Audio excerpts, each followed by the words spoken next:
जय भीम नमो बुद्धाय। और जैसे कि हम इस कोर्स के 21वें दिवस में हम प्रवेश कर चुके हैं। सुबह का भी हमारा ध्यान वज्र सत्व का ध्यान बहुत ही अच्छा हमने प्रयास किया है। मैं इतना परिपूर्ण तौर से नहीं कह सकता हूँ कि जो मैंने ध्यान करवाया और आपने किया वो वैसा ही होता है। उसके बहुत सारे पहलू मेरे कहने में या आपके संदर्शन में छूटे होंगे, लेकिन इसके बाद जब भी आप इस ध्यान के बारे में सुनोगे, पढ़ोगे, करोगे तो हो सकता है कि बहुत सारे पहलू जो मेरे इस ध्यान के सराव में मैं नहीं बता पाया या फिर मैं आपसे संवाद नहीं कर पाया हूँ, लेकिन जब आप इसके ध्यान की और ज़्यादा जानकारी से और आप अभ्यास के माध्यम से या शिविरों के माध्यम से अगर ध्यान साधना आप करते हैं तो हो सकता है कि इससे ज़्यादा जानकारी, ज़्यादा पहलू आपको इस ध्यान के बारे में पता चले। तो उसको भी ध्यान में रखिए। ऐसा मत सोचिए कि मैंने जो बताया वही संपूर्ण है या वैसा ही ध्यान किया जाता है या ऐसा ही ध्यान का अनुभव होना चाहिए। सभी आप अपने अनुभव से ध्यान को करवाते हैं और उसका अनुभव भी अलग अलग होता है। तो वज्र सत्व ध्यान साधना से हम एक बुद्ध की जो धर्म काया है, जैसे कि हमने 3 काया की हमने कुछ कल बातें की थी। और बुद्ध की 3 काया का बुद्ध के समय क्या वजूद था, बुद्ध के महापरिनिर्वाण के बाद महायान में किस प्रकार से उस काया का रूपांतरण हुआ, उसमें भेद कैसे हुआ, और फिर आके वज्रयान मतलब जो महायान का ही महायान की ही शाखा है। वज्रयान अपने आप में कुछ नहीं है, वो महायान के सिद्धांत के आधार पे ही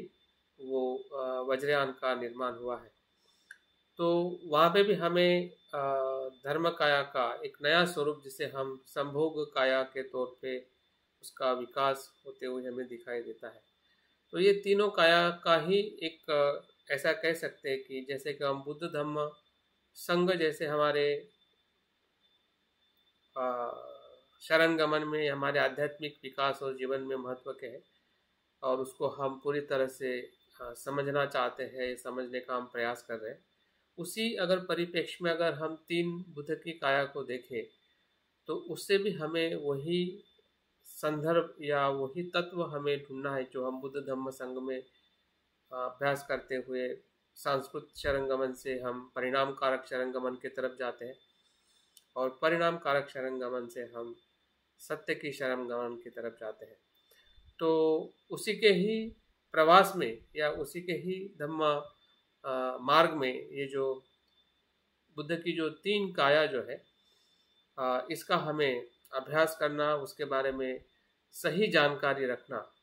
और उसी सही जानकारी के साथ में हमने अपने जो भी ध्यान साधनाएं हमें पता चलती है, सीखेंगे या हमारे जीवन का एक हिस्सा बनने वाला है जब हम और संघ के माध्यम से आगे हम प्रयास करते हैं, या व्यक्तिगत रूप में भी अगर हमें लगता है कि ध्यान साधना हमने कभी कभी अपने रोज के जीवन में करनी चाहिए तो ज़रूर उसकी हमने पसंदगी करके हमें उस ध्यान को ज़रूर करना चाहिए। तो ये 3 काया का ही रूपांतरण है या उसको लोगों को मतलब जो बुद्ध के संपर्क में आने वाले जो लोग अनुयायी हैं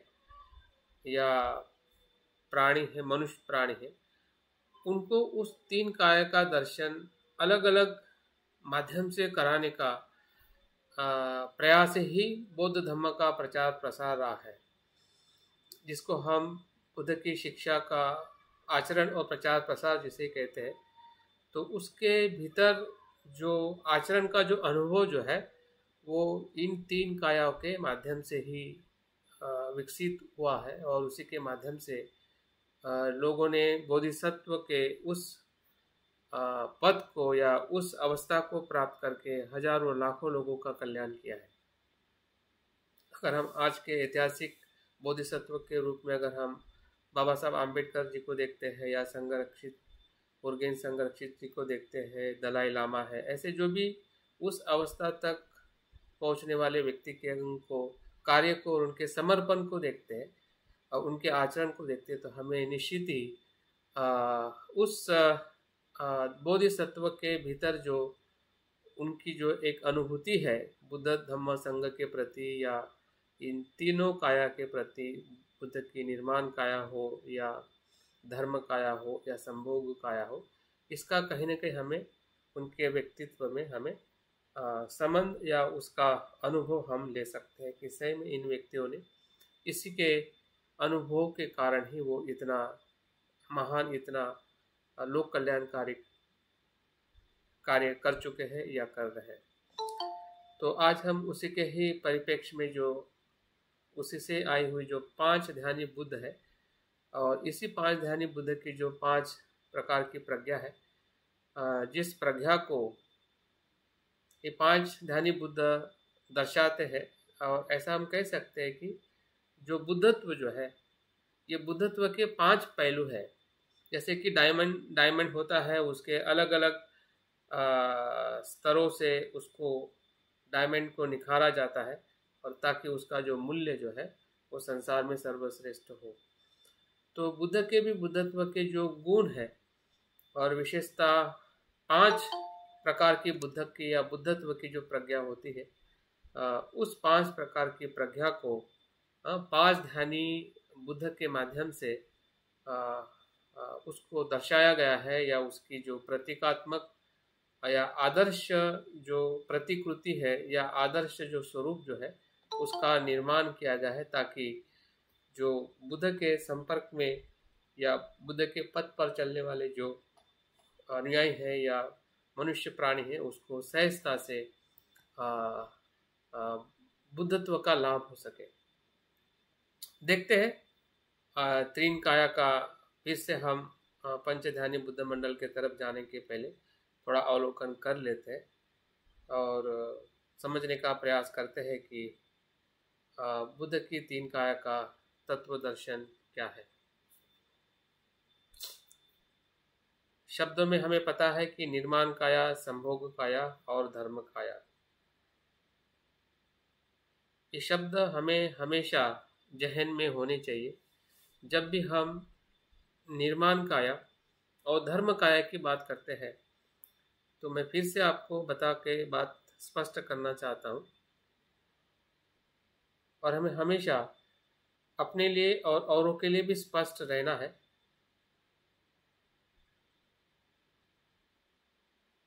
कि बुद्ध के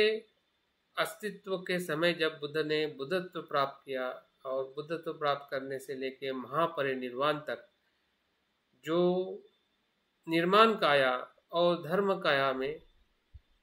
अलग अलग भेद नहीं किया जा सकता था, क्योंकि निर्माण काया का अस्तित्व जो है पूरी तरह से विराजमान था, पूरी तरह से वो अस्तित्व में था। लेकिन उसकी बातें जरूर होती थी कि बुद्ध की ये धर्मा काया है और ये निर्माण काया है। बुद्ध स्वयं ही अपने वचनों में कहते हैं कि जो सत्य जो मैंने प्राप्त किया है वो पहले भी था, अभी भी है और बाद में भी रहेगा। बुद्ध पहले भी थे जिन्होंने इसी ही धम्म का अनुभव किया, जिस धम्म का अनुभव मैंने इस जीवन में किया है, और आने वाले जो भी बुद्ध है या बुद्ध रहेंगे उनके बारे में भी उनका जिक्र आया हुआ है। तो वे भी इसी ही धर्म काया के या सत्य का अनुभव करेंगे। तो इस अर्थ से भी हमें इस बात से पता चलता है कि धर्म काया का जो स्वरूप जो था वो बुद्ध के वचनों में ही था, लेकिन वो उसका ज़्यादा भेद उस समय इसलिए नहीं किया जा सकता था क्योंकि निर्माण काया तब अस्तित्व में थी। जब बुद्ध का महापरिनिर्वाण हुआ, मैं इसलिए बता रहा हूँ ताकि हमें पूरी तरह से भावनिक रूप में या ऐतिहासिक रूप में या हमारी जो बुद्धिमत्ता है उसके स्वरूप में पूरी तरह से स्पष्ट हो जाए कि ये कब, क्यों और कैसे इन सभी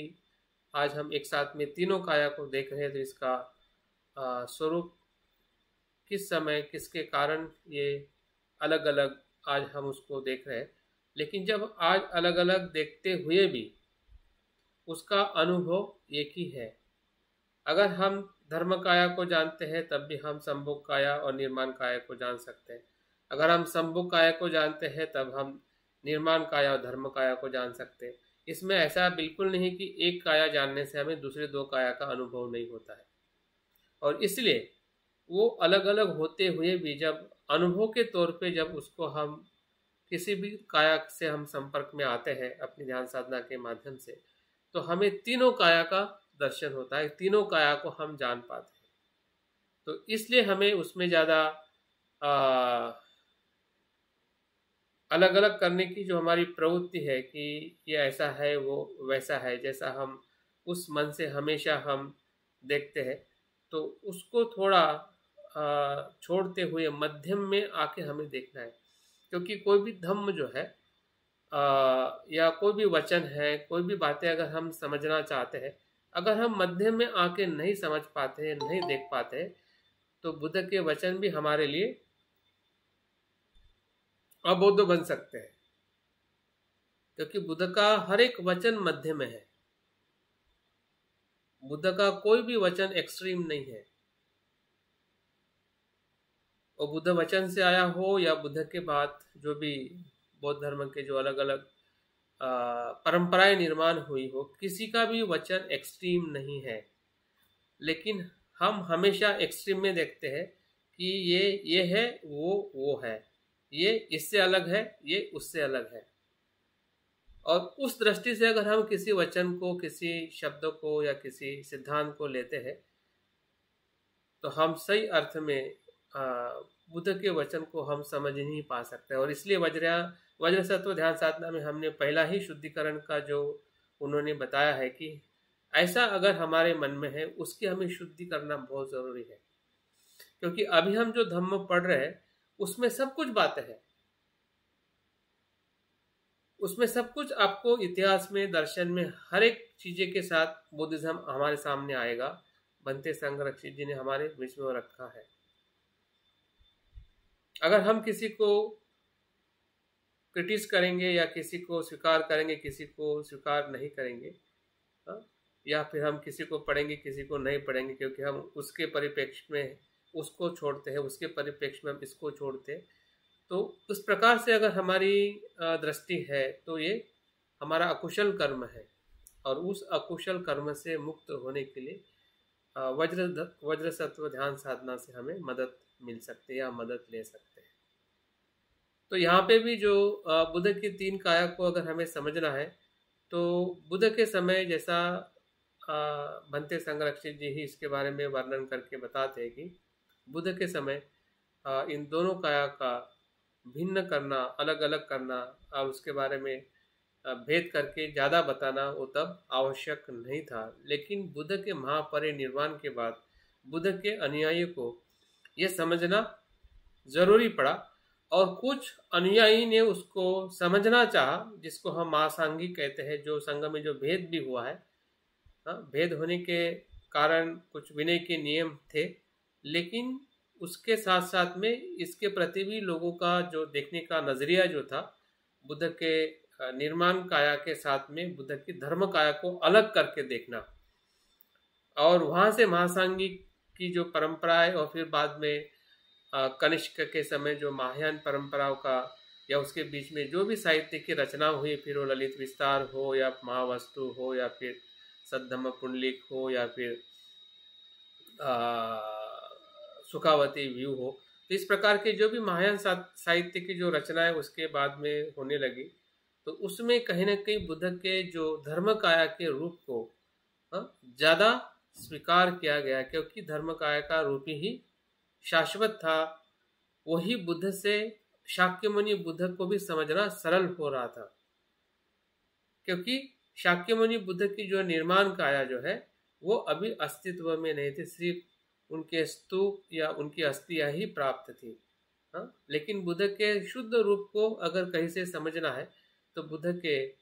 जो शाश्वत रूप है, बुद्ध का धर्म काया का रूप जो है, उसको समझना, उसके प्रति ज़्यादा अनुभव लेना, या उसके लिए जो ध्यान साधना का जो विकास हुआ है, साहित्य के माध्यम से जो उसका वर्णन किया गया है कि बुद्ध, जिस बुद्ध की महायान में बात की गई है, वो बुद्ध जो है ना जन्म लेते हैं ना मृत्यु पाते हैं, वो असीम है, अनंत है, वो निरंतर धम्म देते रहते हैं, उनका प्रकाश जो है निरंतर लोगों के हित और कल्याण के लिए प्रकाशित रहता है। जैसे कि धम्म हर जगह पे है, शब्दों में है, सांस में है, मनुष्य में है, प्राणी में है, निर्जीव में है, सजीव में है, हर जगह में धम्म की जो सत्यता जो है, जिसे हम शून्यता कहते हैं, जिसे हम अनित्यता कहते हैं, जिसे हम अनात्मता कहते हैं, इस स्वरूप में बुद्ध की जो धर्म काया को महायान साहित्य में उसका बुद्ध के दूसरी काया का, जिसे हम धर्म काया कहते हैं, उसका अधिकाधिक वर्णन करके उसका विकास किया गया। लेकिन बाद में जब फिर से लोगों को धर्म काया भी समझना कठिन होने लगा, अभी निर्माण काया का जो अस्तित्व है 300 या 500 साल में पूरी तरह से सिर्फ शाब्दिक रह गया कि सिद्धार्थ का जन्म हुआ था या उन्होंने बुद्धत्व प्राप्त किया था। लेकिन बुद्धत्व क्या है किसी भी लोगों को उतना समझ में नहीं आ रहा था कि बुद्धत्व किस प्रकार से प्राप्त करते हैं, क्या बुद्धत्व को क्या कहते हैं, कैसा उसका अनुभव है। तो शाक्य मुनि बुद्ध का जो प्रभाव है या उसका उनका जो वजूद जो है पूरी तरह से धुंधला हो रहा था। शब्दों में तो धम्म था, साहित्य में भी धम्म था, लेकिन अनुभव के तौर पे जो बुद्ध को समझना, शाक्य मुनि बुद्ध को समझना भी बड़ा कठिन हो रहा था। और साथ साथ में जो धर्म काया का जो रूप निर्माण हुआ वो भी लोगों को समझना कठिन था, क्योंकि वो भी बहुत सूक्ष्म था। और इन दोनों रूपों से या निर्माण काया और धर्म काया के दोनों बुद्ध की काया के सिद्धांत से लोग पूरी तरह से बौद्ध धर्म के गहराई में जा नहीं पाए। और इसलिए दोनों के बीच में जो संभोग काया का जो तत्व जो है वो विकसित होते हुए या विकसित होने की जो प्रक्रिया जो है महायान परंपरा से लेकर वज्रयान परंपरा तक, जिसमें 5 ध्यानी बुद्ध और अनेक प्रकार के जो बोधिसत्व जो है उसका विकास हुआ है। और उसका विकास का मतलब यह है कि उसकी जो अनुभूति लेने की जो पद्धति जो है, जिस प्रकार से बुद्ध ने 40 प्रकार के ध्यान साधना के माध्यम से अलग अलग ध्यान की पद्धति बताई है, विपश्यना ध्यान की पद्धति बताई है, उसी प्रकार से संदर्शन करते हुए, विजुअलाइजेशन करते हुए मन की जो अजागृत मन की जो अवस्थाएं जो है उसका विकास करते हुए कैसे बुद्ध के अनुभूति में हम अपने आप को ला सकते हैं या बुद्ध के उस अनुभव को देख सकते हैं कि जो बुद्ध ने उस समय 500 या 1000 साल पहले जब ये संभोग काया का विकास हुआ था, तो वो जानना चाहते होंगे कि शाक्य मुनि बुद्ध का अनुभव क्या था, निर्माण काया का अनुभव क्या था और धर्म काया का अनुभव क्या था। और उसके कारण ये जो संभोग काया के जो विभिन्न जो पहलू जो है हमें दिखाई देते हैं। तो इसमें हमें ये भी संभ्रम नहीं करना है कि ये बुद्ध के ही 3 काया है। जिसे हम शाक्य मुनि बुद्ध कहते हैं, उसी की ही वो निर्माण काया थी जो 80 साल तक रही। उसी के ही महापरिनिर्वाण के बाद बुद्ध की ही धर्म काया थी या है। और उसी ही धर्म काया से जो संभोग काया का जो हमारे या उनके जो अनुयायी है या बुद्ध के जो शिष्य जो है, जो उस मार्ग पे आना चाहते हैं या जो बोधिसत्व के मार्ग को अनुसरण करना चाहते हैं, उनको मार्ग पे लाने के लिए या उस मार्ग का निर्देश देने के लिए इस संभोग काया का एक पूरा विकास या उसका उत्पन्न होना हमारे बौद्ध जगत में या हमारे बुद्ध के सुख के तरफ ले जाने के लिए बहुत ही सीधा, सरल और एक उचित मार्ग के तौर पे उसको हम देख सकते हैं, ताकि कोई भी व्यक्ति अपने ध्यान के माध्यम से या बुद्ध के संदर्शन से या बुद्ध के मंत्र पठन से बुद्ध के उस अनुभव की तरफ श्रद्धा से और अपने जीवन को दुखों से मुक्त करने के लिए वो कटिबद्ध हो सकता है या समर्पित हो सकता है। तो इस प्रकार से तीनों काया का जो दर्शन जो है वो इस प्रकार से मैं फिर से दोहराता हूँ और फिर आगे हम 5 ध्यानी बुद्ध मंडल की तरफ आगे जाते हैं। तो निर्माण काया ऐसा कहते हैं कि भगवान बुद्ध ने ये शरीर दूसरे के उपकार के लिए लिया धारण किया था, मतलब संसार के जीव मात्रा को दुख में से मुक्त करने के लिए। असंग जो आचार्य होके गए हैं महायान और विज्ञानवाद के, जिन्होंने ये कहा है कि इस कार्य की विशेषता बताते हुए वो 4 बातें बताते हैं कि उनका जन्म, अभिसंबोधि प्राप्त होना या धम्म दीक्षा देना और जगत के कल्याण के लिए, और जगत के कल्याण करते करते उनका महापरिनिर्वाण होना। तो ये निर्माण काया की ये 4 विशेषता है, उनका जन्म होना, उनका संबोधि प्राप्त होना, धम्म का प्रवर्तन करना और चौथा है महापरिनिर्वाण को प्राप्त करना। तो ये 4 घटनाओं से निर्माण काया के अस्तित्व को दर्शाया जाता है, जो हम सभी को सिद्धार्थ गौतम बुद्ध के जीवन चरित्र के बारे में पूरी तरह से हमें जानकारी है। वही बुद्ध की निर्माण काया है।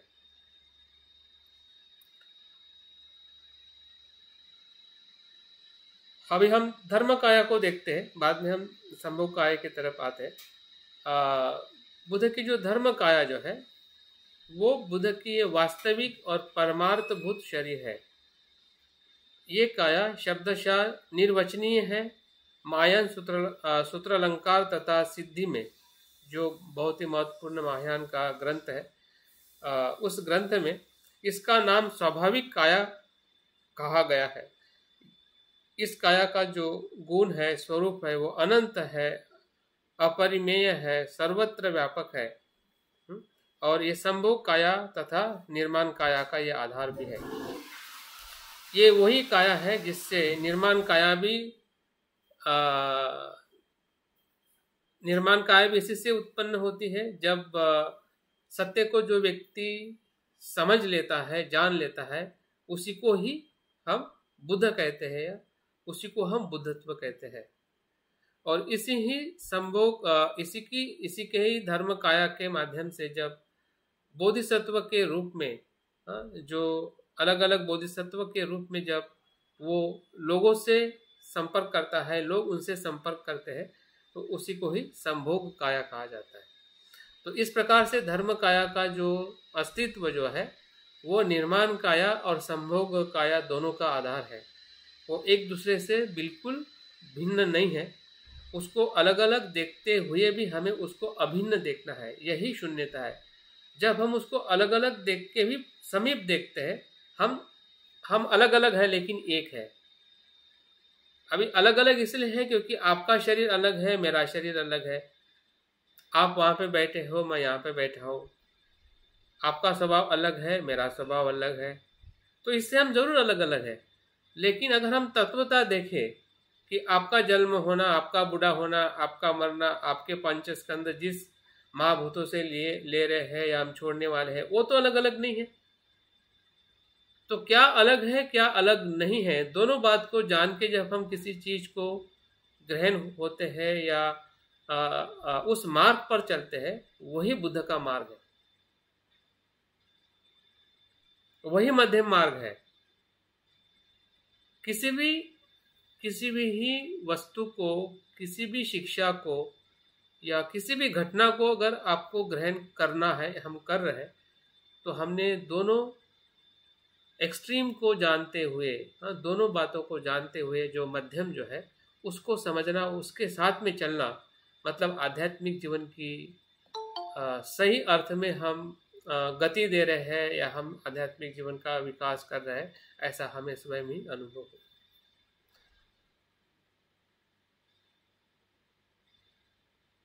तो ये दोनों का आधार है। बुद्धों में संभोग काया भिन्न होती है, परंतु धर्म काया ही एक ही होती है। हाँ, यहाँ पे फिर से हमें देखना है कि संभोग काया अनेक हो सकती है, हाँ, जैसे कि 5 ध्यानी बुद्ध है, फिर और बोधिसत्व है, वो अनेक हो सकते हैं, लेकिन धर्म काया एक ही होगी, एक ही रहती है, क्योंकि वही धर्म काया अलग अलग छटाओं में या अलग अलग उनके व्यक्तित्व में, अलग अलग उनके आ, शक्ति या उनके गुणों में अभिव्यक्त होती है, इसलिए वो अनेक हो सकती है या होती है। लेकिन जो धर्म काया जो है वो एक ही होती है। एक ही होने का मतलब वो हर जगह पे समाविष्ट होती है, वो संपूर्ण होती है, जिसे हम धर्म काया कहते हैं। तो इस अर्थ से भी थोड़े हमने स्पष्टता रखनी चाहिए, ताकि हमारा जो सोचने का जो तरीका है, अगर वो सही होगा तो हमारा भावनिक ग्रहणशीलता है या भावनिक जो प्रतिसाद देने का जो तरीका है वो भी उसी प्रकार से हो सकता है। असंग के अनुसार धर्म काया सब बुद्धों के लिए एक रूप होती है, ये अत्यंत सूक्ष्म होती है। यहाँ पे और एक बात हमें बताई जाती है, बुद्ध ने स्वयं ही इसके बारे में कहा और मैंने भी उसका जिक्र किया है शुरुआत में, कि सभी बुद्ध का बुद्धत्व इसी धर्म काया से एक समान होता है, उनके अनुभव में कुछ भी फर्क नहीं होता है। जैसे कि बुद्ध स्वयं कहते हैं कि जो निर्वाण का अनुभव जो है वो महासागर के पानी के इसकी तरह है, नमक की तरह है। तो आप इधर से भी लो तब भी वही स्वाद मिलेगा, यहाँ से भी लो तब भी वही स्वाद मिलेगा। तो ऐसा ही जो धर्म काया जो है, कि सिद्धार्थ बुद्ध की धर्म काया हो या उसके पहले के बुद्ध की धर्म काया हो या उसके बाद के बुद्ध की धर्म काया हो, या इवन हम भी जब जो धर्म काया का जब हम अनुभव लेते हैं या हमें अनुभव क्योंकि हमारा भी बुद्ध का जो स्वभाव का अगर हमें अनुभव होता है तो वो यही है, वो एक ही होता है जो सिद्धार्थ बुद्ध को हुआ है या संभोग काया के बुद्ध में हम उसको देखते हैं, तो वो एक समान ही है। और इसलिए बुद्ध भी कहते हैं कि जो बुद्धत्व मैंने प्राप्त किया है हर एक मनुष्य प्राप्त कर सकता है। उसका मतलब यह है, अगर हर एक मनुष्य प्राप्त कर सकता है, इसका मतलब हर एक मनुष्य में उस धम्म काया का या बुद्धत्व का बीज रूप में अस्तित्व हमारे जन्म के साथ ही वो मनुष्य के अस्तित्व में ही वो सुप्त अवस्था में पड़ा हुआ है। तो उस अर्थ से भी सुप्त अवस्था में जो हमारी धर्म काया जो है वही हमारा मूल स्वभाव है, उसी को ही हम परिवर्तित करते हैं, उसी को ही हम विकसित करना चाहते हैं। बाकी सभी जो ऊपर आए हुए जो निवरण है, क्लेश है, उसके वजह से हमारा जो धर्म काया का या बुद्ध स्वभाव का जो हमारा क्वालिटी है या स्व है, कि जो अनंत है, जो असीम है, जन्म मृत्यु से पर है, ऐसा जो स्व हमारे ही मन के भीतर बीज अवस्था में, सुप्त अवस्था में, गहरे अजागृत मन में, यहाँ पे सबसे महत्वपूर्ण हमें सोचना है कि अजागृत मन में छुपा हुआ है। और उसी धर्म काया के रूप के साथ हम रूबरू होते हैं जब हम संभोग काया के संपर्क में आते हैं। तो संभोग काया एक प्रकार का ऐसा आकर्षण है, जैसे कि पृथ्वी का आकर्षण हमें पृथ्वी पे चलने के लिए मदद करता है या आसक्ति हमें संसार में पकड़ी रखती है, वैसे ही संभोग काया का जो आकर्षण जो है, संभोग काया की जो शक्ति जो है, वो हमें इस आकर्षण से वो उस आकर्षण में परिवर्तित कर देती है, इस आनंद से हमें उस आनंद में परिवर्तित कर देती है, इस संपर्क से उस संपर्क में परिवर्तित कर देती है। और वो शक्ति फिर हमें डायरेक्ट संभोग काया की शक्ति हमें धर्म काया की तरफ ले जाती है। अगर उदाहरण के तौर पे अगर मैं इसको समझाऊं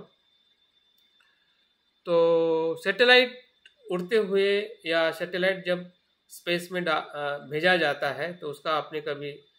लाइव या ऐसे कोई चित्र में देखा होगा, तो उसको अग्निबाण के माध्यम से उसको छोड़ा जाता है, ताकि जो अग्निबाण जो है वो आधे तक जाता है पूरे एनर्जी के साथ में और वहां से फिर उसको छोड़ देता है। तो छोड़ने की प्रवृत्ति बहुत महत्वपूर्ण है। संभोग काया मतलब धर्म काया नहीं है, याद रखिए। हाँ, संभोग काया धर्म काया नहीं है। धर्म काया तो एक ही है जिसका हमें अनुभव करना है, लेकिन संभोग काया माध्यम है। हाँ, अगर माध्यम अगर हमारे पास में सही नहीं है तो हम स्पेस में नहीं जा सकते, स्पेस में उड़ नहीं सकते। तो स्पेस एक प्रकार की धर्म काया है, जहाँ पे हमें अनंतता का या विमुक्ति का हमें अनुभव होता है। तो संभोग काया को हम इस प्रकार से समझ सकते हैं। तो संभोग काया के भी दो प्रकार बताए गए, उसको भी थोड़ा ध्यान से समझने का प्रयास करें। संभोग काया ये निर्माण काया की अपेक्षा सूक्ष्म है, और धर्म काया निर्माण काया और संभोग काया से भी अति सूक्ष्म है। और इसीलिए जैसे कि संभोग काया से जो 5 ध्यानी बुद्ध मंडल का विकास होने का भी कारण यही रहा कि हर एक मनुष्य का जो स्वभाव जो है वो अलग अलग वस्तु के तरफ आकर्षित होने वाला है, उसकी क्षमताएं अलग अलग है। हर एक 100 में से 100 मनुष्य की क्षमता, यानी कि ध्यान करें, 100 में से सभी मनुष्य की एक क्षमता नहीं है कि वो प्रज्ञा का पूरी तरह से अनुभव करे। और इसलिए अलग अलग क्षमताओं के मनुष्य का जो स्वभाव देखकर अलग अलग प्रकार के बुद्ध बोधिसत्व का जो निर्माण किया गया है, ताकि हर एक मनुष्य जो है, क्योंकि बुद्ध का जो संकल्प जो है या बुद्धत्व का जो अनुभव जो है वो ये है कि वो सभी मनुष्य प्राणी को दुख से मुक्त करना चाहता है, भव से वो मुक्त करना चाहता है। तो एक उपाय से सभी लोग मुक्त नहीं हो सकते हैं। ये बुद्ध ने स्वयं ही अपने जीवन में हम उनको देख सकते हैं कि बुद्ध ने उनके वचनों को मनुष्य की क्षमता समझकर, उनके मन की भाव को देखते हुए बुद्ध की शिक्षाएं हम अपने बुद्ध वचनों में या साहित्य में देखते हैं, उससे हमें पता चल सकता है कि बुद्ध ने अलग अलग प्रकार से लोगों की क्षमताओं को देखकर धम्म बताया है। तो वो कहीं ना कहीं उसी आधार पर भी संभोग काया का जो विकास हमें अलग अलग बोधिसत्व और बुद्ध में दिखाई देता है, तो उसको हमने थोड़ा समझ के और सहजता से उसको ग्रहणशील होना चाहिए, ताकि हम सही अर्थ में इसका हम लाभ ले सकें। आगे इसको ऐसा भी देखा जा सकता है कि श्रावक आदि निर्माण काया को धारण करते हैं और सूक्ष्म शरीर को केवल बोधिसत्व धारण करते हैं। यहाँ पे फिर से एक थोड़ा भेद बताया गया है कि जो संभोग काया और निर्माण काया जो है, निर्माण काया को श्रावक धारण करते हैं। श्रावक मतलब जो अरहंत होते हैं या जो भिक्षु होते हैं,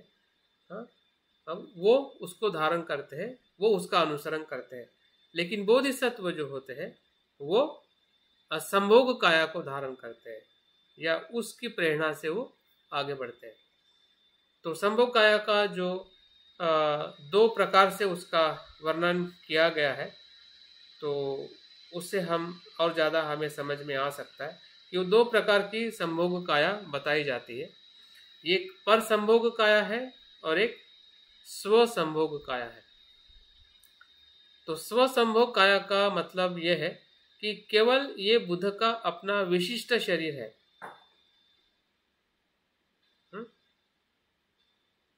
स्व संभोग जो है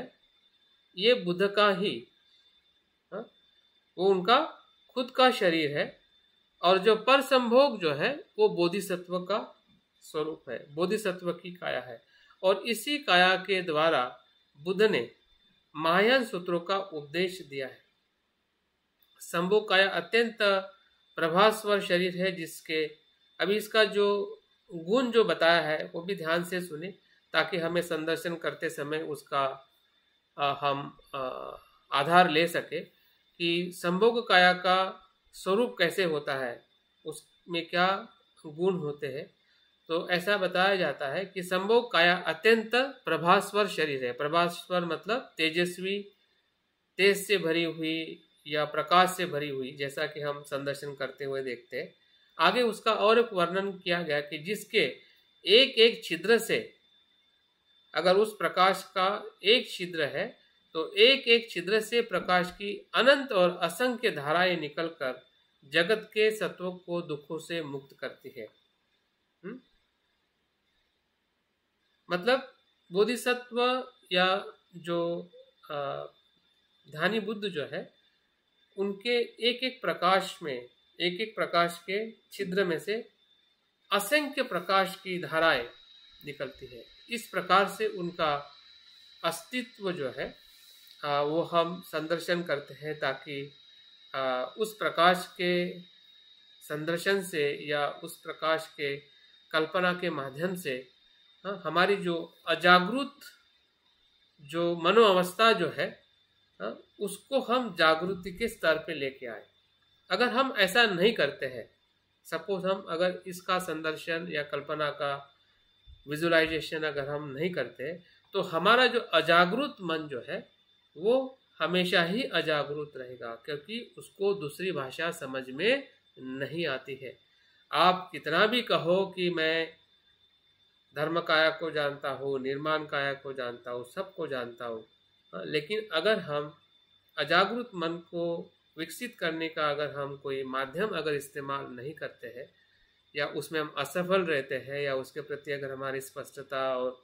हम उसका आचरण नहीं कर पाते, तो किसी भी बौद्धिक माध्यम से कितनी भी समझदारी के साथ में भी हम अपने अजागृत मन को विकसित नहीं कर सकते, और ना कोई करवा सकता है। और इसलिए समग्र विकास, समग्र चित्त का विकास करना, समग्र मन का विकास करना, यही हमारे धम्म का या धम्म आचरण का हमारा ध्येय है, जिसके अनुभव के लिए या जिसकी प्रेरणा के लिए हमें इस संभोग काया का जो स्वरूप जो है, जो बुद्ध से आया हुआ है, बुद्ध के धर्म काया से आया हुआ है, जो मनुष्य को या मनुष्य प्राणियों को उनकी क्षमता से या उनकी ज़रूरत को समझते हुए, उनकी आवश्यकता को या उनकी मन की अवस्था को समझते हुए बुद्ध का एक रूप या प्रतीक या एक आदर्श जो स्वरूप जो है, जो मनुष्य जैसा है लेकिन मनुष्य नहीं है, और इसलिए उसको आर्किटाइप टाइप बुद्ध बोलते हैं। आर्किटेक्ट टाइप बुद्ध और बोधिसत्व कहते हैं उसको। आइडियल आदर्श बुद्ध और बोधिसत्व कहते हैं। यहाँ पे बुद्ध और बोधिसत्व जो है ना, वो अलग अलग नहीं है। आप बुद्ध भी कह सकते हैं या बोधिसत्व भी कह सकते हैं, बोधिसत्व भी कह सकते हैं या बुद्ध भी कह सकते हैं, लेकिन दोनों एक दूसरे से अभिन्न है। अगर हम बोधिसत्व की ध्यान साधना करते तब भी हमें वही अनुभव होगा, या अगर हम किसी बुद्ध की ध्यान साधना करते तब भी हमें वही अनुभव होगा। जो हमारी पसंदगी है, जो हमें ज़्यादा लाइक होता है, जो हमें ज़्यादा समझ में आता है, जो हमें ज़्यादा पास का लगता है, जिसके प्रति हम ज़्यादा स्पष्ट है, उसी के साथ में हमें आगे जाना चाहिए, ताकि हमें बाकी सभी बुद्ध बोधिसत्व के प्रति भी हम सकारात्मक बन सके, औरों की ध्यान साधना के लिए भी हम सकारात्मक बने, ताकि हम भी अपने श्रद्धा से अपनी भक्ति को या बुद्ध के तरफ जाने का जो मार्ग जो है उसको हम पूरी तरह से स्पष्ट कर सकें। तो इस प्रकार से जो तीनों जो काया जो है उसी के आधार पर पंचध्यानी या बाकी बोधिसत्व का विकास हुआ है। हम देखते हैं कि किस प्रकार से पंचध्यानी बुद्ध का विकास हुआ है। उत्पत्ति के जो कारण मैंने इसके पहले भी अभी कुछ समय पहले ही मैंने बताया, वही कारण है कि जैसे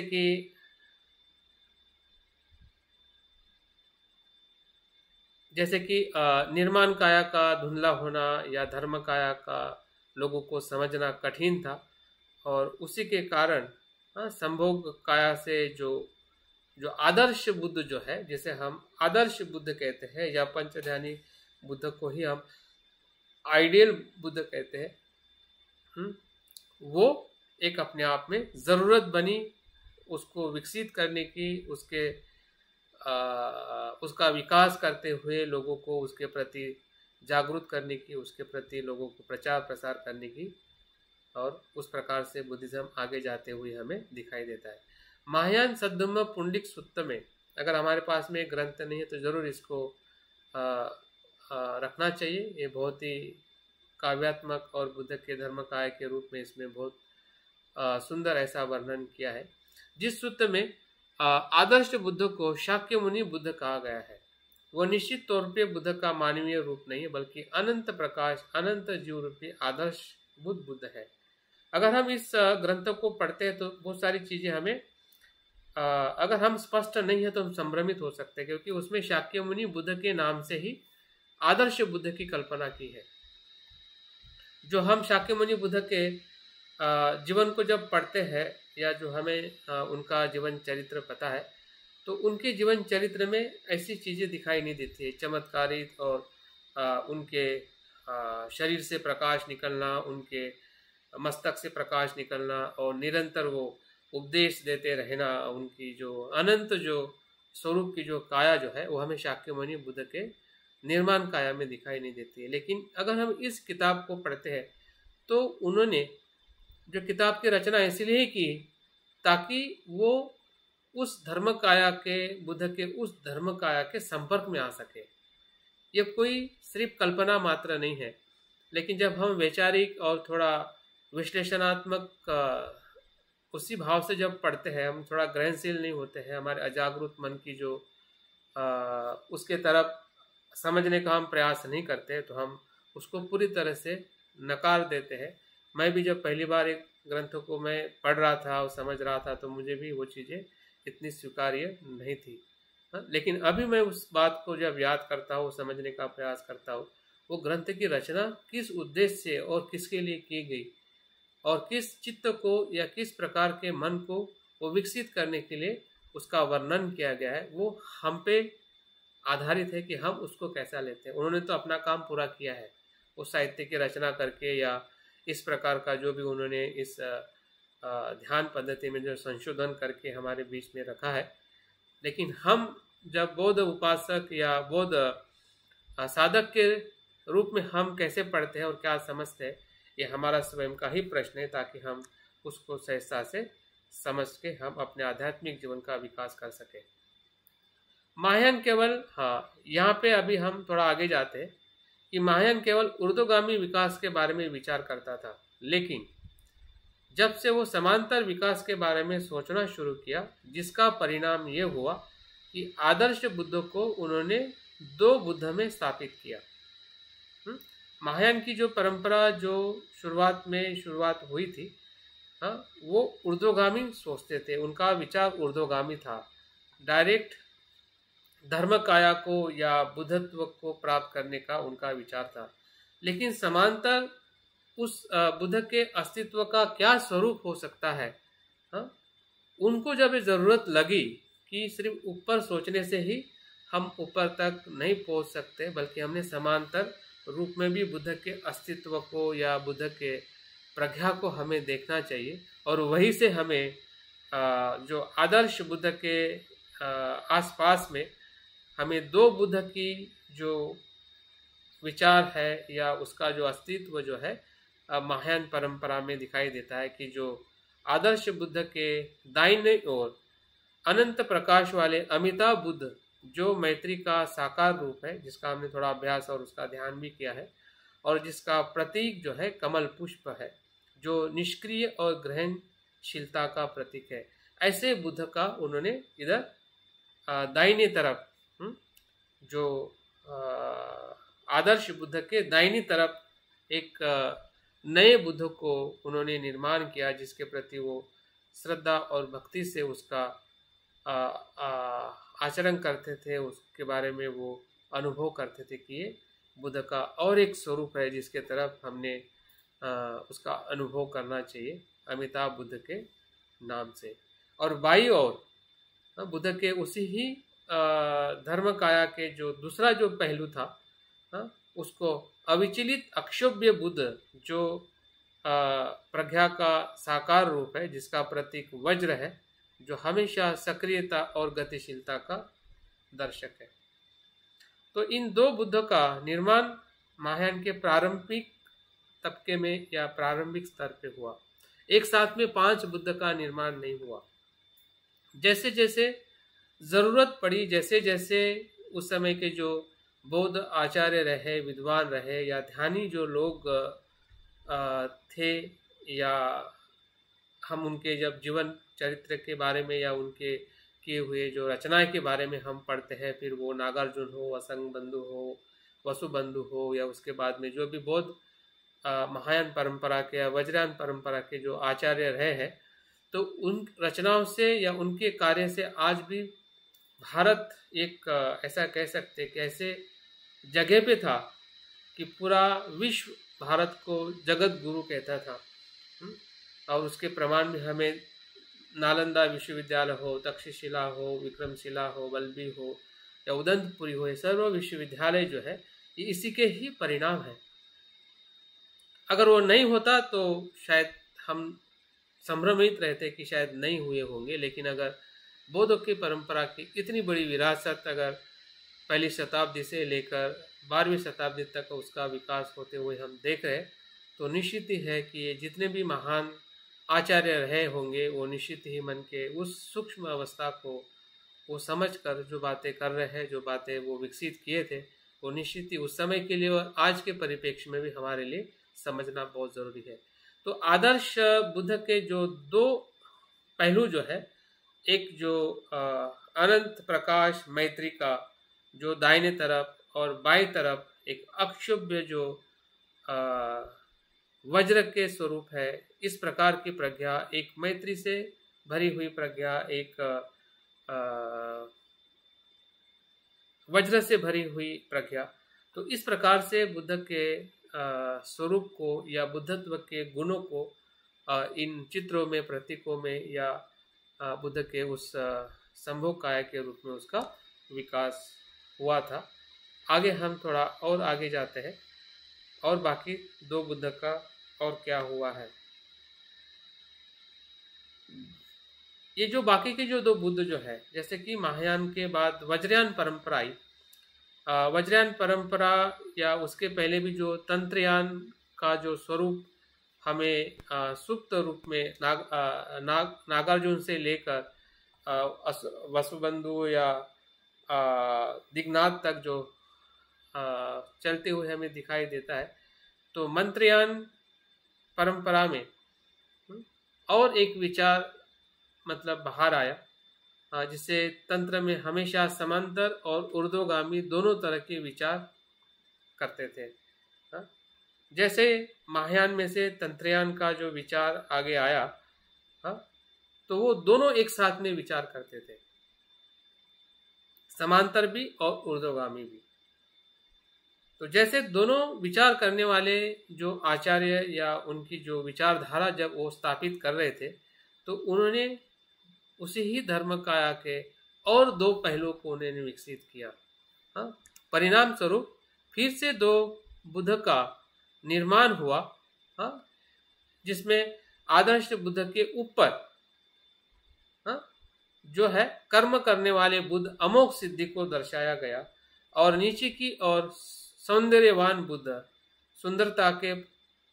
प्रतिरूप बुद्ध रत्न संभोग को दर्शाया गया। अब हमारे पास में कुल 5 बुद्ध हुए, जो मध्य में जो अपने आप में आदर्श बुद्ध थे, दाएं तरफ अमिताभ बुद्ध, बाएं तरफ अक्षोभ्य, ऊपर की तरफ अमोघ सिद्धि और नीचे की तरफ रत्न संभोग। तो इस प्रकार से जो पांचों या चारों दिशाओं में बुद्ध का जो अस्तित्व जो हमें 5 ध्यानी बुद्ध मंडल में दिखता है, केंद्र में दिखाई देता है, दाहिने और बाएं और ऊपर और नीचे। और हमने इसका जिक्र भी जब बौद्ध की जो दूसरी संगति हुई थी और उसमें जो बौद्ध धर्म 2 शाखाओं में विभाजित हुआ था, तो महासांगिक जो बौद्ध परंपरा है उसमें इस बात का जिक्र आता है कि बुद्ध सभी दिशाओं में होते हैं। और तब भी मैंने बताया था कि सभी दिशाओं मतलब इस चारों दिशाओं में बुद्ध होते हैं। वो शुरुआत जो थी, सभी दिशाओं की जो शुरुआती जो शब्द उनका जो विचार था, वो विचार हमें महायान और वज्रयान का विकास होते होते वो पूरी दिशा के तरफ बुद्ध होते हैं। सर्वज्ञ होते हैं, सर्व दिशा में होते हैं, सभी जगह पे विद्यमान होते हैं और उनके अलग अलग गुणों के माध्यम से वो लोगों को मदद करते हैं, जो उनका संकल्प है कि संसार के सभी जीवों को दुख से मुक्त करना। और इसलिए उनकी धर्म काया हमेशा संभोग काया के रूप में, प्रतीकों के रूप में, स्वप्न के रूप में, दंत कथाओं के रूप में, ध्यान के साधना मंत्र के रूप में, ध्यान के साधना के रूप में, अलग अलग तरीके के स्वरूप में वो लोगों को प्रेरित करती है और लोग उससे प्रेरित होकर अपने अजागृत मन, जब तक वो रूपांतरित नहीं होता है तब तक हम सही अर्थ में बोधिसत्व के पथ पे हम चल नहीं पाते हैं। और इसलिए बोधिसत्व का जो पथ जो है, बोधिसत्व का जो मार्ग जो है, वो इसी प्रतिज्ञा से होता है कि सभी जीव मात्रा के हित और कल्याण के लिए मैं बुद्धत्व को लाभ करना चाहता हूँ, बुद्धत्व को प्राप्त करना चाहता हूँ। तो ये जो बोधिचित्त जो है वो सिर्फ जागृत मन का विचार नहीं है, वो अजागृत मन के साथ जब तक हम संभोग काया के साथ संपर्क में नहीं आते हैं, जब तक हमें ऐसी जो भावनिक एनर्जी का जब तक फ्लो हम देख नहीं पाते हैं, और उसको हम विकसित नहीं कर पाते हैं, तब तक सही अर्थ में बोधिचित्त हमारे भीतर विचारों में ही रहता है, वो सही अर्थ में उद्भव नहीं हो पाता है। तो इसलिए हमने इस संभोग काया से बोधिसत्व का मार्ग है, बोधिसत्व के लिए ये संभोग काया। और बोधिसत्व यहाँ पर महायान और वज्रयान परंपरा में कोई भिक्षु नहीं होता है। भिक्षु होना कंपलसरी नहीं है। उपासक हो सकता है, उपासिका हो सकती है, भिक्षु हो सकता है, भिक्षुनी हो सकती है। जैसे कि हम थेरवाद परंपरा में देखते हैं कि अरंत वही होता है कि जो चिवर धारण करके ग्रह का त्याग करता है। बुद्ध के समय ऐसा नहीं था, लेकिन बुद्ध के बाद अगर हम थेरवाद परंपरा का अगर हम तत्व या उनका जो दर्शन देखते हैं तो वो बहुत ही उसी प्रकार से सीमित रहे, सीमित लोगों के लिए रहे। अगर हम बुद्धत्व की बात करते हैं तो उपासक तो सभी बन जाते हैं, लेकिन वो बुद्धत्व प्राप्त करना ही चाहिए या करने की उनकी इच्छा होगी, इसकी कोई मतलब वहाँ पे ज़रूरत और शक्यता नहीं है। लेकिन महायान परंपरा में सभी के लिए खुला है,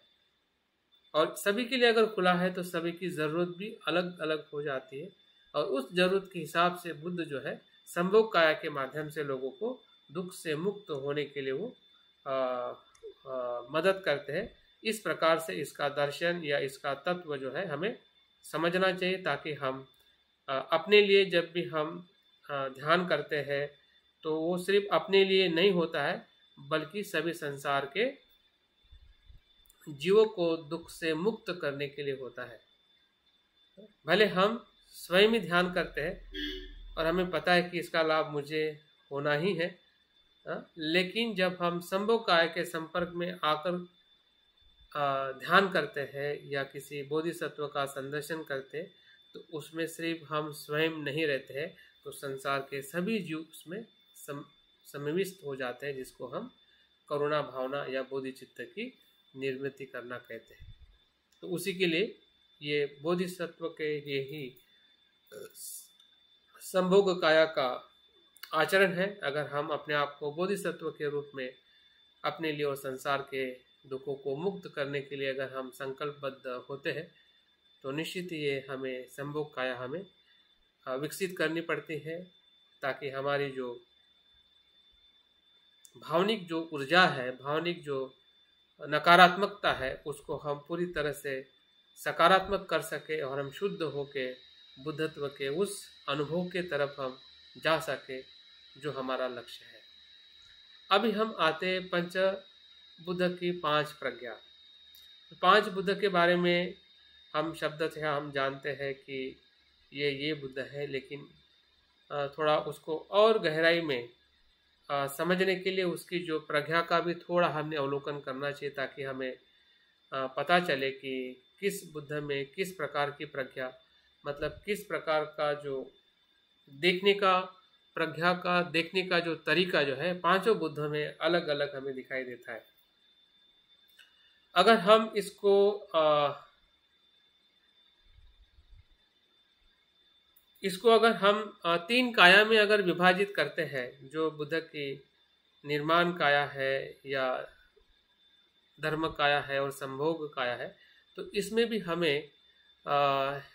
तीन काया का इसमें दर्शन मिलता है। अगर हम बुद्ध के प्रज्ञा को देखते हैं तो इसमें जो वैरोचन बुद्ध जो है वो धर्म काया के स्वरूप में हमें दिखाई देते हैं, और जो अमोघ सिद्धि जो है वो निर्माण काया के प्रतिरूप है, और बाकी जो बुद्ध है, जो बाकी के तीन बुद्ध जो है वो संभोग काया के स्वरूप में उसको हम देख सकते हैं। देखिए कि अगर वैरोचन बुद्ध का जो प्रज्ञा का जो गुण है उसी से हमें पता चल जाता है कि वो किस प्रकार के, किस काया के बुद्ध है। जैसे कि उनको कहा गया है, और वो सेंटर में रहते हैं, मध्य में रहते हैं वैरोचन बुद्ध। वो उनकी जो प्रज्ञा है, मूलभूत प्रज्ञा है, उसको धर्म धातु की प्रज्ञा कहते हैं, जिसको अंतिम सत्य को जानना, अंतिम सत्य का अनुभव करना, इस प्रज्ञा का आधार होता है या उसका वो अनुभव होता है। इस सत्य की महक से पूर्णतः आच्छादित ब्रह्मांड अर्थात धर्म धातु कहा जाता है। मतलब यहाँ पे सत्य और ब्रह्मांड कैसे होता है, एक होता है, उसमें पूरी तरह से वो समाविष्ट है। ब्रह्मांड में सत्य कैसा है, समाविष्ट है। जैसे कि हमने रूपम शून्यता शून्यता रूपम, शून्य ही रूप है, रूप मतलब ब्रह्मांड, रूप मतलब भौतिक अस्तित्व, और शून्यता मतलब सत्य। धर्म धातु मतलब शून्य और ब्रह्मांड या रूप, तो दोनों अभिन्न है। जहां पे रूप है वहां पे शून्यता है, और जहां पे शून्यता है वहां पे रूप है। वो ना एक दूसरे से अलग है ना भिन्न है। तो इस प्रकार की जो थॉट है, इस प्रकार का जो अनुभव है, वही वैरोचन बुद्ध की प्रज्ञा है। मतलब अंतिमता हम पांच बुद्धों को अगर हम देख रहे हैं या विजुलाइज कर रहे हैं तो वो बुद्धत्व के पांच पहलू है और कुछ नहीं। अगर हमें वैचारिक रूप में अगर और स्पष्ट करना है कि ये सही में मेरे लिए जरूरी है या मैं इसको करने से मुझे किस प्रकार का क्या लाभ होगा, तो लाभ ये होना है कि उस प्रकार की जो प्रज्ञा का जो पहलू है, उस प्रकार के प्रज्ञा का जो अनुभव है, वो इन पांच ध्यानी बुद्ध से हमें होना है, या उसके प्रति हमें अपने भीतर प्रज्ञा के उस स्वभाव को देखना है। मतलब हमारी ही क्षमता को विकसित करना है, जो क्षमता सुप्त अवस्था में है। और वो सुप्त अवस्था की क्षमता तभी बाहर आ सकती है कि उस प्रकार की भाषा उसके साथ में हम संवाद करें। अगर उसके साथ अगर हम शब्दों की भाषा का संवाद करें, जैसे कि मैं आपको बता रहा हूं, आप सुन रहे हैं और आप समझ रहे हैं, लेकिन ये भाषा पर्याप्त नहीं है। जब तक हम उसके रंग में या उसके प्रतीकों में, उसके तत्व में, उसके जो काल्पनिक जो उनका संदर्शन में जब तक हम प्रवेश नहीं करते हैं, तब तक जो हमारी बुद्धत्व की जो क्षमता होने की जो अनुभूति जो है वो हमें अपनी भावनाओं में नहीं हो पाएगी। विचारों में तो शायद हम स्पष्ट हो जाएंगे कि हाँ मुझे पता है कि ऐसा इसका अनुभव होता है, लेकिन सही वो टेस्ट नहीं रहेगी, वो टेस्ट नहीं रहेगी, वो एक थॉट रहेगा। थॉट और टेस्ट में फर्क है। किसी टेस्ट का विचार आना और उस विचार के साथ में उसका स्वाद लेना, वो दोनों अलग अलग है। जब हम स्वाद लेते हैं तो विचार के साथ स्वाद एकरूप हो जाता है, लेकिन जब हम सोचते हैं तब स्वाद वहां पे अस्तित्व में नहीं होता है। यही इसका फर्क है। और यही फर्क कभी कभी हमें समझ में नहीं आता है कि हमें लगता है कि नहीं मैंने तो विचारों में उसका स्वाद ले लिया, लेकिन वो विचारों का स्वाद है, रियल स्वाद नहीं है। तो रियल स्वाद नहीं होने के वजह से ही हम उस बुद्धत्व के जो सच्चे सुख को हम अनुभव नहीं कर पाते हैं, और रोकने वाला हमारा ही जागरूक मन है। इसको कोई रोकता नहीं है। हर एक इंसान का अपना ही जागरूक मन, अगर हमें ऐसा लगता है कि नहीं उसके कहने से या उसके वजह से मैं सोच रहा हूँ या ऐसा मैं नहीं समझ रहा हूँ, तो वो किसी की और की सोच नहीं है, बल्कि हम ही अपने जागरूक मन से हम अजागरूक मन की तरफ देखने के लिए रोकते हैं, या उसके तरफ जो उसके माध्यम है उसके तरफ हम पूरी तरह से प्रयास नहीं करते हैं, ग्रहणशील नहीं होते हैं, और इसके वजह से हमारा जागरूक मन पूरी तरह से विकसित नहीं हो पाता है। तो हमने उसकी जिम्मेदारी लेनी चाहिए अगर हम सही में विकास के तरफ आगे बढ़ना चाहते हैं। दूसरे जो बुद्ध जो है, जो अक्षोभ्य बुद्ध जो है, उनकी प्रज्ञा कैसी होती है? अक्षोभ्य बुद्ध की प्रज्ञा जो है आईने की तरह उनकी प्रज्ञा होती है। अभी आईने की तरह होना मतलब क्या है? ये बिल्कुल आईने की तरह चीजों को परावर्तित करती है। परावर्तित करती है मतलब वो उस वस्तु के प्रति आसक्त नहीं होती है। इस प्रकार प्रबुद्ध मन प्रत्येक वस्तु को परावर्तित करता है। दुनिया की सभी वस्तुएं प्रबुद्ध मन की गहराई में परावर्तित होती है, लेकिन प्रबुद्ध मन उनसे प्रभावित नहीं होता है। देखिए, अगर आपने आईने को देखा होगा तो आईने में बहुत सारे रूप आते हैं। जो देखता है वो उसका रूप उसमें आ जाता है, हाँ? लेकिन उसको आसक्त नहीं होती है। रूप को आईना पकड़ के नहीं रखता है, आता है और चला जाता है। आईने की तरह जो अनुभूति अगर हम किसी भी घटना की लेते हैं कि द्वेष आया और द्वेष आके वो चला गया, लोभ आया आके चला गया, फिर वो किसी भी प्रकार की वस्तु हो, किसी भी प्रकार की घटना हो, मानसिक तौर पे हो या फिर शारीरिक तौर पे हो या संसारिक हो या भीतर की हो, जो भी घटनाएं जब हम उसको आईने की तरह,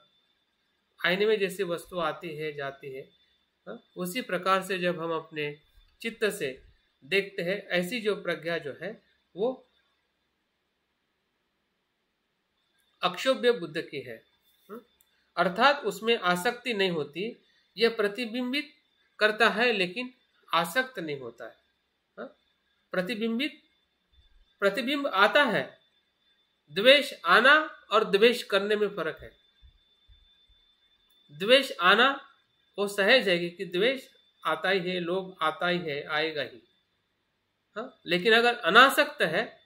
तो उसको प्रतिबिंबित नहीं करेगा, उसको पकड़ के नहीं रखेगा, उसके प्रति वो प्रतिक्रिया नहीं करेगा, हाँ? तो इस छोटे छोटे हमारे अनुभव के स्तर पे भी हम बुद्ध की जो प्रज्ञा जो है, अक्षोभ्य बुद्ध की प्रज्ञा को हम समझ सकते हैं। जब हम बुद्ध के उस संदर्शन को करते हैं तो उस प्रकार की प्रज्ञा का भी हम अपने भीतर देखने का और उसको अनुभव करने का हम प्रयास करते हैं। और इसलिए ये ध्यान साधना हमारे लिए बहुत ही आवश्यक है, ताकि हम बुद्धत्व के पांचों जो पहलू जो है और तीनों धर्म काया है, तीनों बुद्ध की काया है,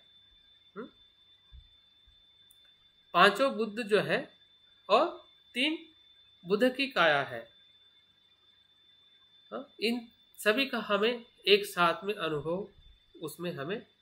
होता है, या उसका अनुभव हम ले सकते हैं अगर हम किसी भी एक भी बुद्ध के साथ हम आगे जाते हैं, या किसी एक भी बोधिसत्व के साथ अगर हम संदर्शन करते हैं, तो बाकी सभी जो अस्तित्व की जो अनुभूति जो है, धर्म काया की हो, निर्माण काया की हो, और बाकी सभी बुद्धों की, वो हमें होने लगती है। तो अमिताभ बुद्ध की प्रज्ञा कैसी होती है? अमिताभ बुद्ध की जो प्रज्ञा जो है, जो सभी प्रकार से फर्क जानने वाली प्रज्ञा होती है। रत्न संभव का बताया नहीं आपने।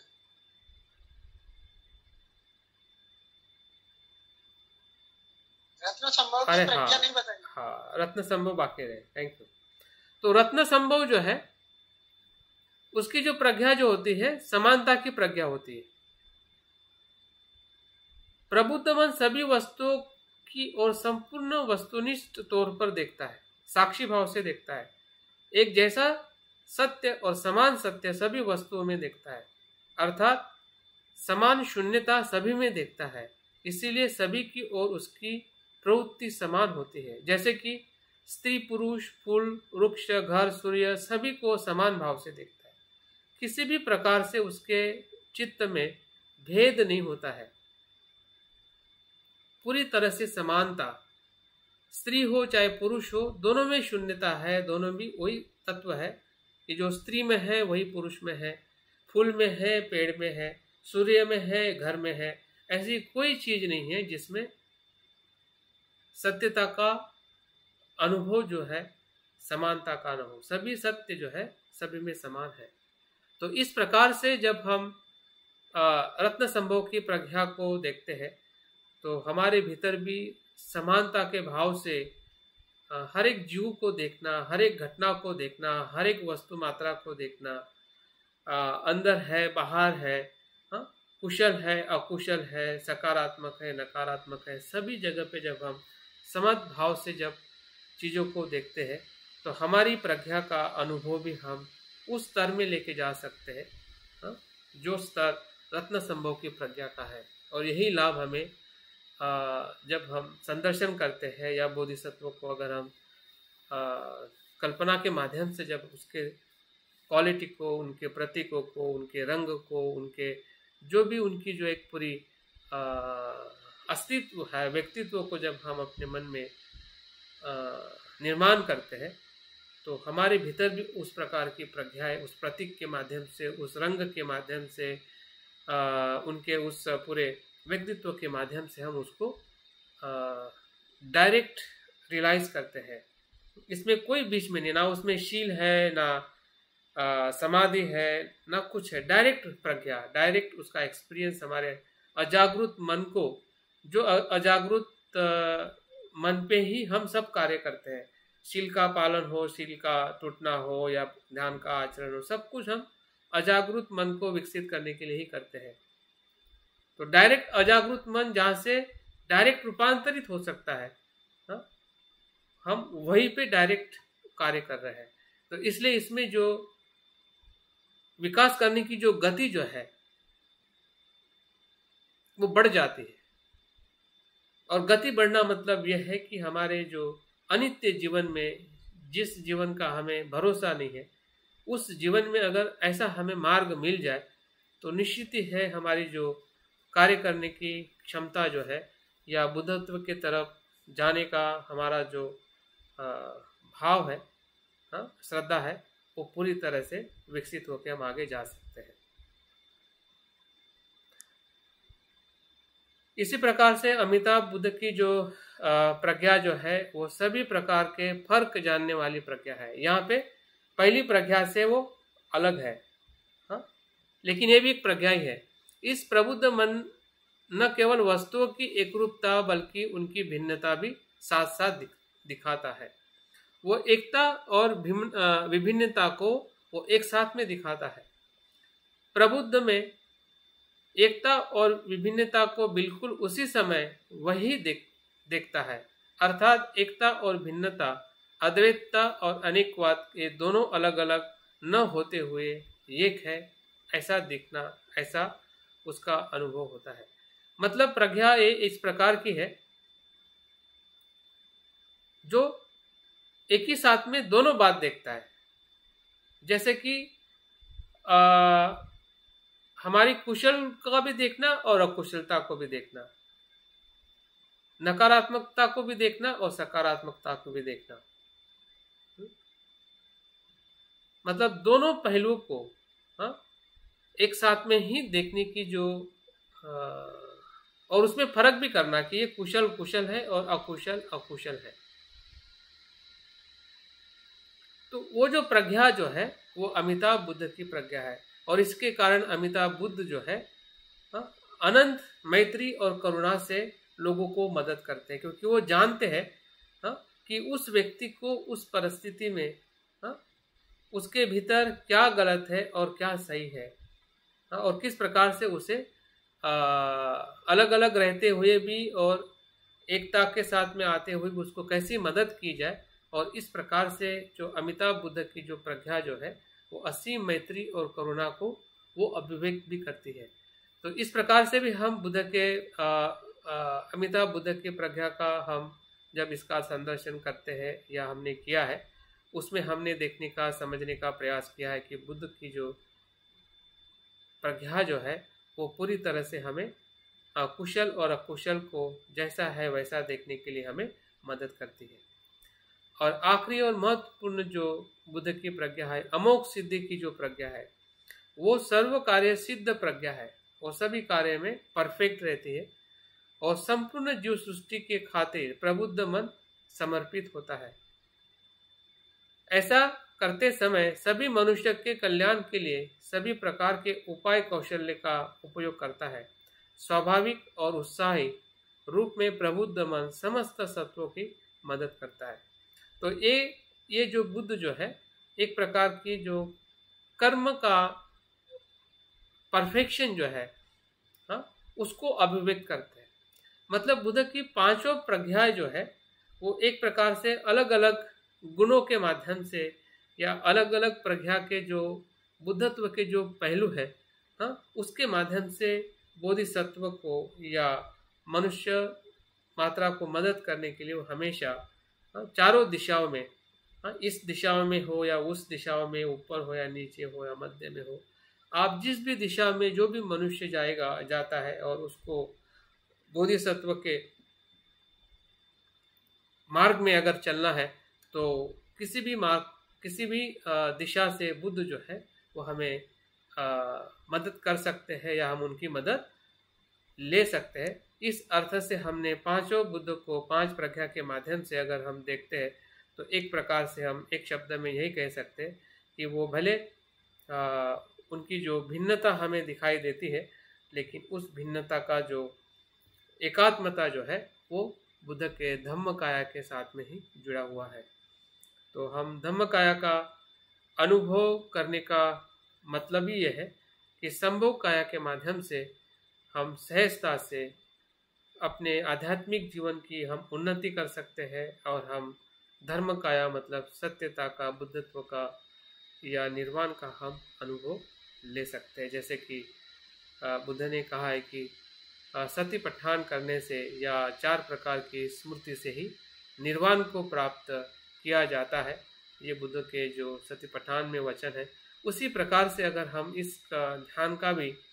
जो हमारी जो अजागृत मन की जो भूमि है, जिस भूमि में हमारा जो बुद्धत्व का स्व है या हमारा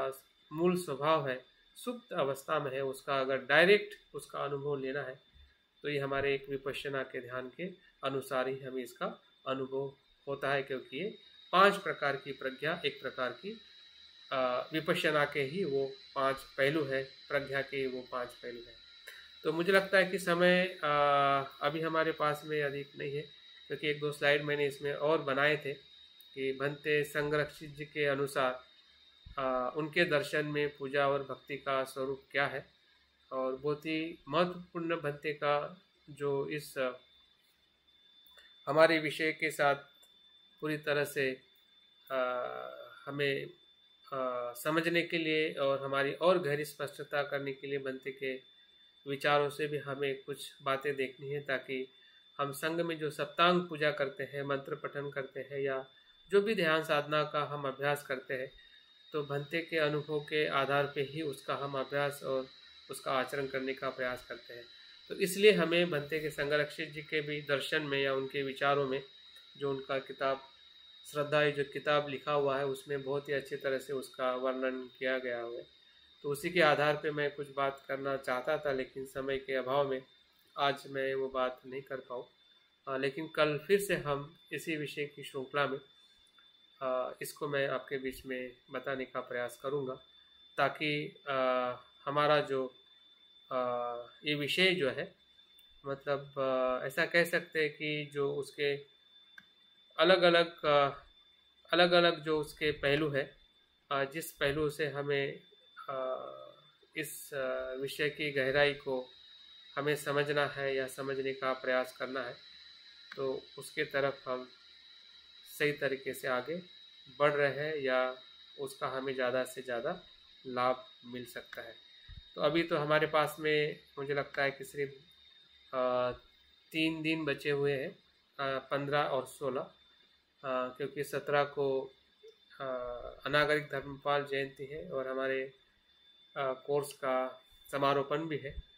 तो उस दिन उन्हीं के बारे में थोड़ी बात करके और आप लोगों का जो कुछ भी फीडबैक है, रिपोर्टिंग है, उसके लिए वो समय रहेगा। तो टॉक तो हमारे